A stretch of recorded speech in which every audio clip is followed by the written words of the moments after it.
Olá, meu nome é Niele Silva Souza, sou estudante do curso de Nutrição na Universidade Federal de Pelotas e nesse vídeo vou apresentar o trabalho intitulado Ambulatório de Nutrição Materno-Infantil, atendimentos durante a pandemia de Covid-19.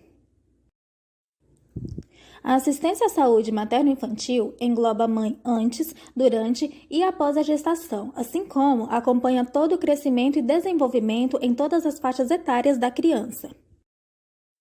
O Ambulatório de Nutrição Clínica Materno-Infantil da Universidade Federal de Pelotas, desde 2010, presta assistência nutricional à população de gestantes, puérperas e crianças em um ambulatório de média complexidade do Sistema Único de Saúde, o qual é referência para o município de Pelotas e outros municípios da região. Os atendimentos ambulatoriais são realizados por acadêmicos, residentes, pós-graduandos em nutrição e alimentos, todos da UFPEL, e são supervisionados por nutricionistas docentes e do Hospital Escola EBSER. No ambulatório são atendidos gestantes com risco habitual e alto risco, com diagnóstico de diabetes gestacional, recém-nascidos prematuros e a termo com ganho pôndero estatural insuficiente, crianças desnutridas ou obesas, diabetes mellitus tipo 1, transtorno do espectro autista, síndromes genéticas e doenças neurológicas em uso de terapia nutricional enteral. Diante da pandemia causada pelo coronavírus Covid-19, declarada pela Organização Mundial da Saúde em março de 2020, atendendo às recomendações sanitárias, o ambulatório pausou suas atividades por 20 dias, retomando-as de forma remota no mês de abril de 2020. Nesse mesmo mês, foi liberado pelo Comitê Covid-UFPEL para atendimento presencial, desde que mantidas as restrições.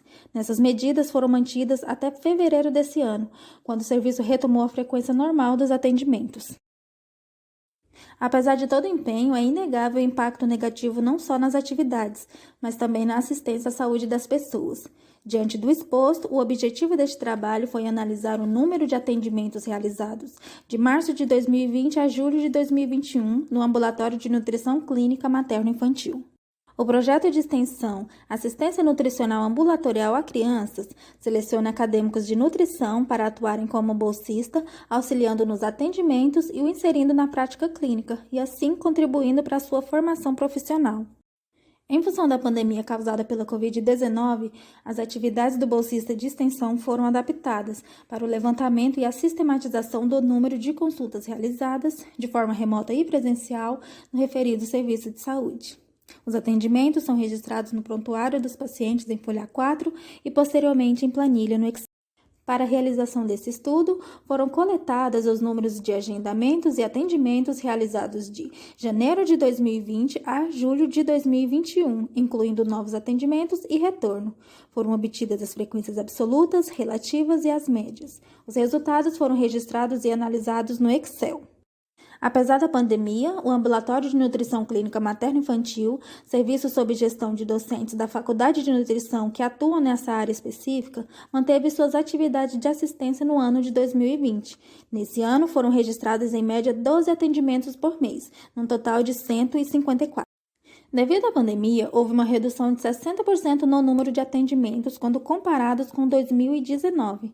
Já numa análise dos atendimentos realizados no primeiro semestre de 2021, constatou-se um aumento do número de atendimentos, com uma média de 20 atendimentos mensais, num total de 135.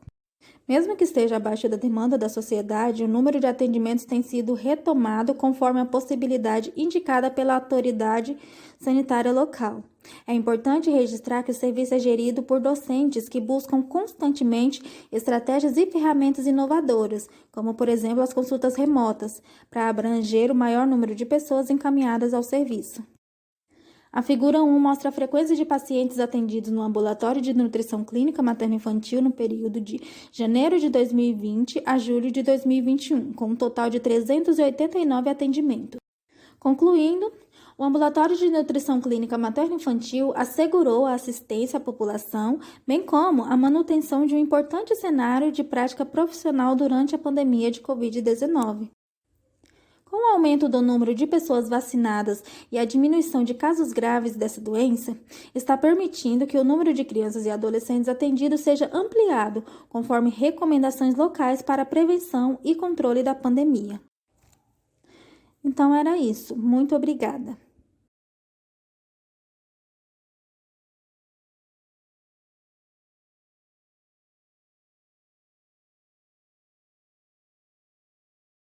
Meu nome é Gabriela Ibinsberce, sou aluna de graduação do curso de Odontologia da Universidade Federal de Pelotas e vou apresentar o trabalho intitulado Perfil de pacientes com transtorno do espectro autista assistidos em um centro de referência odontológica, orientado pela professora doutora Marina Souza Azevedo. Segundo a Organização Mundial da Saúde, o transtorno do espectro autista se refere a uma série de condições caracterizadas por algum grau de comprometimento no comportamento sociocomunicativo, na linguagem, além do interesse por uma gama estreita de atividades que são únicas para o indivíduo e que são realizadas de forma repetitiva. Segundo a Organização Mundial da Saúde, estima-se que atualmente existam 70 milhões de pessoas no mundo com transtorno do espectro autista, sendo uma em cada 160 pessoas. Pessoas com transtorno do espectro autista estão entre as mais prevalentes na rotina do atendimento odontológico de pacientes especiais, pois estão entre os pacientes que exigem uma atenção especial em termos de manejo e conduta devido às características definidas pelo diagnóstico. Os aspectos bucais dos pacientes com transtorno do espectro autista não diferem muito dos apresentados pelos pacientes sem o diagnóstico. No entanto, o primeiro contato do indivíduo com o dentista acontece tardiamente. Isso torna o atendimento ainda mais complexo devido a um acúmulo de necessidades bucais não atendidas. E em virtude das características vinculadas ao diagnóstico do transtorno do espectro autista e as dificuldades vinculadas ao atendimento, principalmente as comportamentais de comunicação, é comum que muitos pacientes com transtorno do espectro autista venham a necessitar de um atendimento odontológico sob anestesia geral, principalmente quando eles apresentam muita necessidade odontológica acumulada ou necessitam de tratamentos mais invasivos. Considerando esses aspectos e os pacientes com transtorno do espectro autista estão entre aqueles que encontram mais barreiras ao tratamento odontológico convencional, esse estudo teve como objetivo traçar o perfil dos pacientes com transtorno do espectro autista atendidos no Centro de Especialidades Odontológicas Jequitibá, associado ao projeto de extensão Acolhendo Sorrisos Especiais, e identificar a prevalência de pacientes com diagnóstico que requerem atendimento sob anestesia geral, bem como testar a associação das características socioeconômicas, demográficas, médicas e comportamentais com a necessidade de intervenção em bloco cirúrgico sob anestesia geral. Para a confecção do trabalho, foram coletados dados secundários de prontuários de pacientes atendidos no projeto de extensão e no Centro de Especialidades Odontológicas de Jequitibá, instituídos na Faculdade de Odontologia da Universidade Federal de Pelotas. Os prontuários elegidos apresentavam um diagnóstico do transtorno do espectro autista, associado ou não a outras condições e que possuíam um correto registro. Os dados coletados possuem informações como características sociodemográficas, características comportamentais, habilidade de comunicação, informações médicas e informações odontológicas. E a necessidade de encaminhamento para o tratamento sob anestesia geral no serviço foi a variável utilizada como desfecho para o teste de associação entre as mais variáveis. Foi realizada uma análise estatística descritiva com a distribuição. Dos 502 prontuários de pacientes com necessidades especiais, 52 apresentavam diagnóstico de transtorno do espectro autista. Entre eles, 82,8% eram masculinos. Em relação à idade variável entre 6 a 44 anos, se assemelhavam na distribuição. Mais da metade dos pacientes atendidos residiam com o pai e com a mãe, e o principal cuidador era a mãe. Em relação à escolaridade do cuidador, a maioria tinha ensino fundamental completo ou incompleto. 38,6% dos pacientes possuíam 2 irmãos ou mais. E em relação à comunicação e ao comportamento, na percepção do cuidador, a maioria era agitado ou agressivo, com 66%. E também possuía dificuldade de comunicação ou não se comunicava através da fala, 54,7%. 16 dos 58 pacientes também apresentavam outra deficiência associada ao diagnóstico de transtorno do espectro autista e 91,4% dos pacientes faziam uso da medicação contínua. 86,2% já haviam procurado dentista antes de serem encaminhados ao Centro de Especialidades Odontológicas. Com relação à última busca por atendimento odontológico, a maioria tinha sido por dor, com 62,5%.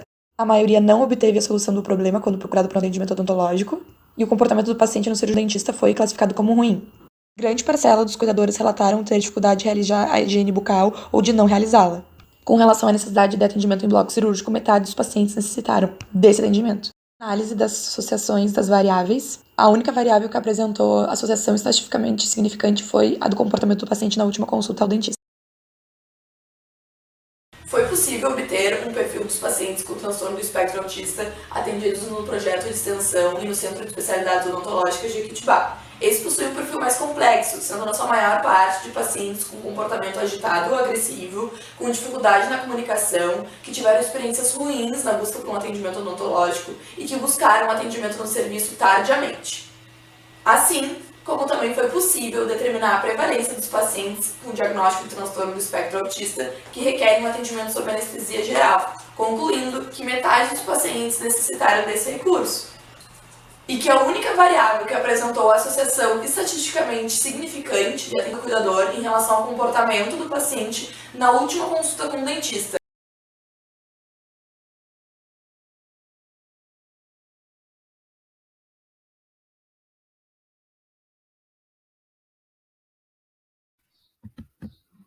Olá, meu nome é Edson Rondon, sou acadêmico de odontologia, atualmente no 8º semestre, e hoje vou apresentar o trabalho sobre a Faculdade de Odontologia, UFPEL, e a Campanha Nacional de Vacinação contra a Covid-19, perspectivas de uma ação em emergência de saúde pública.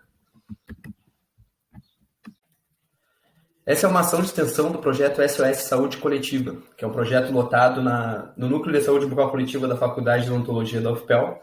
Esse projeto desenvolve diversas ações junto à Secretaria Municipal de Saúde e com a necessidade de voluntários. Por conta da Campanha Nacional de Vacinação contra a Covid, o projeto, mais uma vez, forneceu alunos para ajudar na campanha.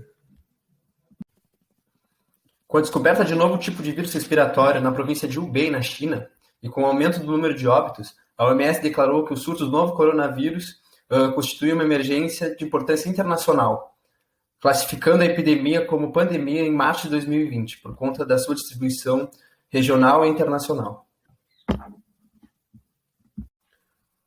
O primeiro caso de Covid-19 no Brasil foi notificado em São Paulo no dia de 26 de fevereiro de 2020, onde o país levou menos de 40 dias para atingir a preocupante marca de 40 mil casos.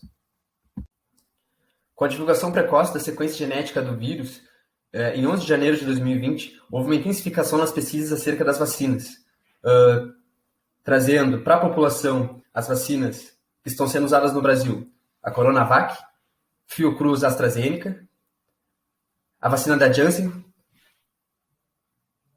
e a vacina da Pfizer-BioNTech.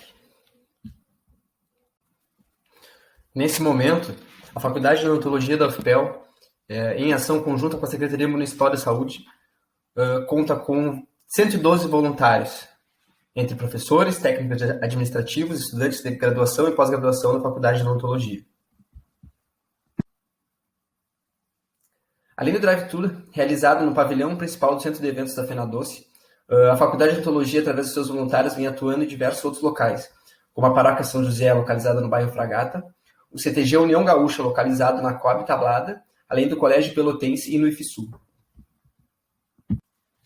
Independente do local, todas as equipes de voluntários são acompanhadas por professores do curso de odontologia, que auxiliam e monitoram os alunos no desenvolvimento das funções.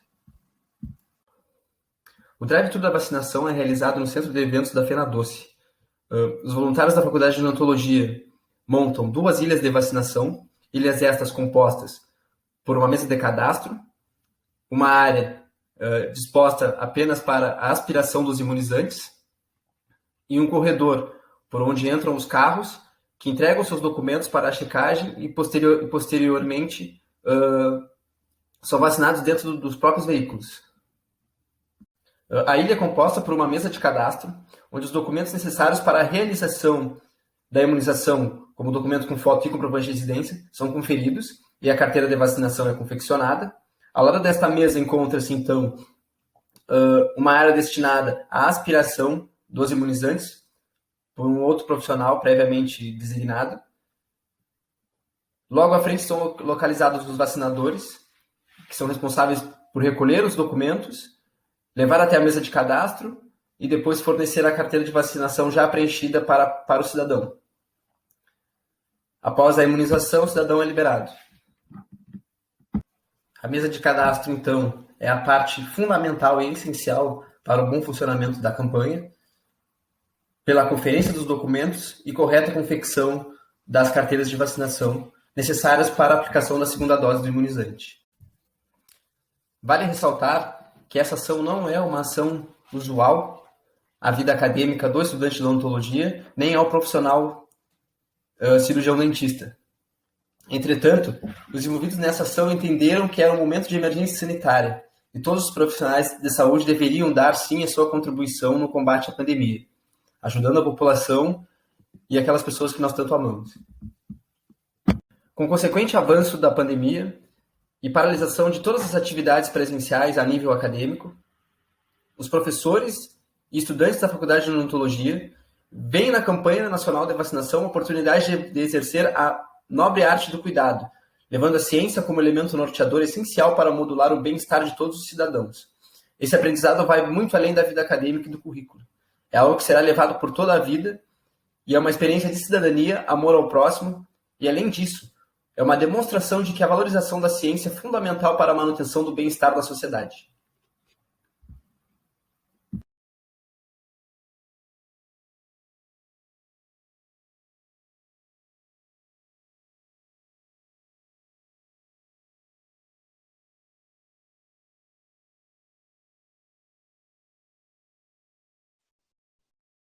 Eu me chamo Thales, sou acadêmico do curso de Medicina da Universidade Federal de Pelotas. Eu venho aqui apresentar o trabalho intitulado Conhecimento e Informação ao Público através de podcast. Esse trabalho foi elaborado por mim, pelo meu colega Matheus, Tatiane, Luan, Rita e orientado pelo professor Guilherme Pica. Bom, estamos vivendo na pandemia da Covid-19, a qual a OMS nomeou ali por volta de março de 2020. Com isso, nossa rotina, nosso cotidiano mudou e, por isso, muitos eventos online começaram a surgir, as aulas passaram a ser remotas, então houve toda uma mudança de contexto. O nosso projeto podcast, o Ginecologicamente Falando, ele é um projeto que visa a construção de material socioeducativo, um conteúdo para mulheres, não somente para elas, nós temos outro público, mas o nosso público principal é ela, para que nós possamos trazer a medicina do cotidiano, dos consultórios, para o público em geral. Com isso, o nosso objetivo desse trabalho é a produção de material de comunicação para que nós possamos difundir esse conhecimento. Nós temos como foco o aluno, o acadêmico, de todos os semestres, sobretudo aqueles que estão passando na disciplina de ginecologia e obstetrícia, também ao público principal, que é a comunidade externa, sobretudo as mulheres, né? Então, nós temos como objetivo formar um médico propagador de conhecimento para que ele possa intervir em dúvidas, em tabus da nossa sociedade.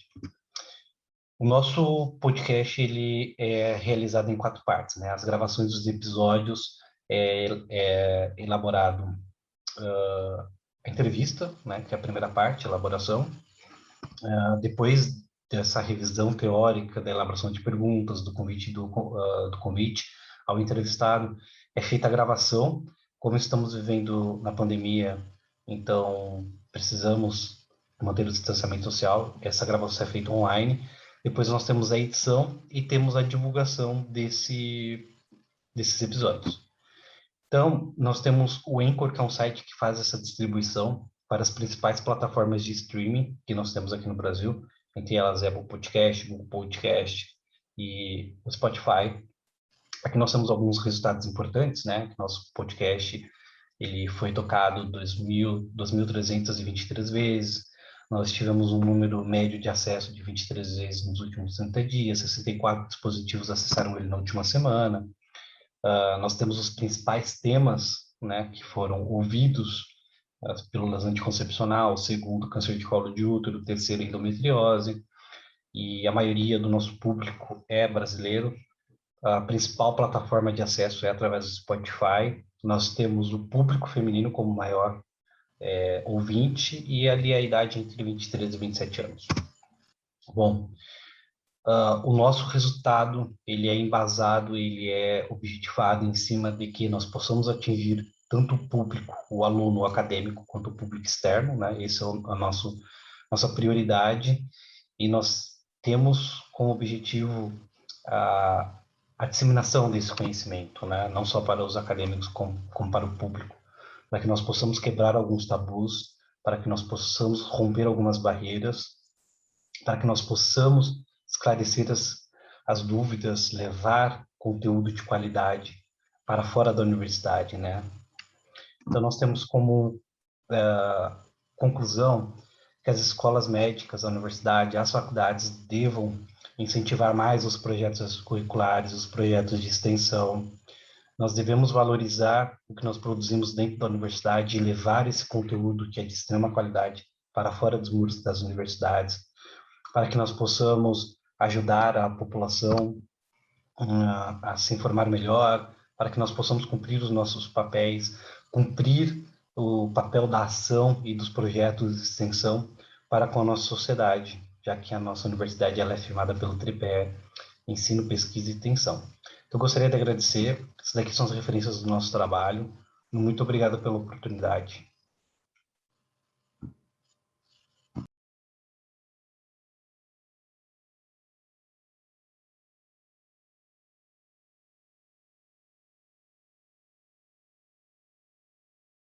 Olá, sou a Gisela Ramos, acadêmica do 6º semestre de Medicina Veterinária da Universidade Federal Rural da Amazônia, e venho apresentar o seguinte trabalho: Liga Acadêmica de Farmacologia Veterinária, contribuições para a formação em Medicina Veterinária, com demais coautores, sob orientação da professora doutora Débora de Oliveira. A Liga Acadêmica de Farmacologia Veterinária da Universidade Federal Rural da Amazônia, LAFAV-UFRA, foi fundada em 16 de abril de 2016, no Instituto de Saúde e Produção Animal, Campus Belém, foi pioneira na UFRA e a primeira liga de medicina veterinária que se tem registro na região norte. Dessa forma, este trabalho objetivou compartilhar a experiência de 5 anos a outros estudantes ou instituições que tenham interesse em construir uma liga acadêmica. A LAFAV tem registro institucional na Pró-Reitoria de Extensão, PROEX-UFRA, e é dividida internamente em 4 diretorias, de Ensino, Pesquisa, Extensão e de Cultura e Comunicação, sendo compostas exclusivamente pelos estudantes, responsáveis por criar e gerenciar as atividades, seguindo o modelo administrativo de gestão compartilhada, sob a coordenação também de um cargo de um presidente, um vice-presidente, uma secretaria, além de contar com a imprescindível orientação de uma docente médica veterinária farmacologista. A Liga é pautada por seu estatuto, um regimento interno que norteia a organização, a quantidade máxima de membros, os aspectos éticos, tipos de atividades, critério para a seleção de novos membros e a assembleia para a eleição do seu presidente e demais cargos. Os diretores de pesquisa são responsáveis pela produção científica e encontros internos. Já os diretores de estudo promovem seminários, palestras e oficinas sobre temas relacionados à farmacologia veterinária. Os diretores de extensão organizam as ações sociais itinerantes, sendo a de maior destaque a Previação, que objetiva informar e conscientizar tutores de cães e gatos. Vale ressaltar que, com a pandemia do Covid-19, todas as ações presenciais foram adaptadas para o modelo virtual nas redes sociais da Liga. A Diretoria de Cultura e Comunicação administra as redes sociais da LAFAV e é responsável pela tela crítica, que é quando ocorre análise social de algum filme ou documentário com teor farmacológico com todos os membros. Já a Secretaria é responsável pelas frequências, atas e demais documentos. A LAFAV interage com seus egressos por meio de questionário online com perguntas objetivas sobre atuação e mercado de trabalho. Desde a sua consolidação em 2017, no âmbito do ensino e da pesquisa, a LAFAV promoveu em média 10 eventos internos, em alternância com as suas diretorias, realizou 20 palestras gratuitas para o público externo de tutores e acadêmicos de medicina veterinária de outras instituições, publicou 2 artigos em periódicos, apresentou e publicou 8 resumos em eventos científicos e, por conta do seu papel na formação acadêmica, recebeu 2 premiações de destaque. Quanto à extensão, podemos ressaltar as 21 ações de previação que a LAFAV realizou. Podemos reafirmar, então, que a extensão universitária propicia uma relação transformadora entre a universidade e a comunidade. Hoje, a LAFAV conta com 10 membros efetivos e dos 23 que passaram pela Liga, todos estão inseridos no mercado de trabalho, seja na área da pesquisa científica, clínica médica de animais de companhia, área comercial de medicamentos veterinários, clínica de animais silvestres e exóticos e cirurgia de ruminantes. Todos afirmaram que a sua participação na LAFAV foi fundamental para a formação acadêmica e consolidação no mercado de trabalho. A LAFAV apresentou um notável desempenho aos seus objetivos de integração intersocial e multidisciplinar, contribuiu para a promoção da saúde animal, ampliou e promoveu o conhecimento científico, agregando desenvolvimento de habilidades humanísticas de liderança, empatia e responsabilidade à formação acadêmica, demonstrando que qualquer área da veterinária pode criar sua liga, desde que seja normatizada a sua implementação e funcionamento, afinal as ligas têm influência direta na formação extracurricular do profissional. Essas foram as referências utilizadas. E muito obrigada!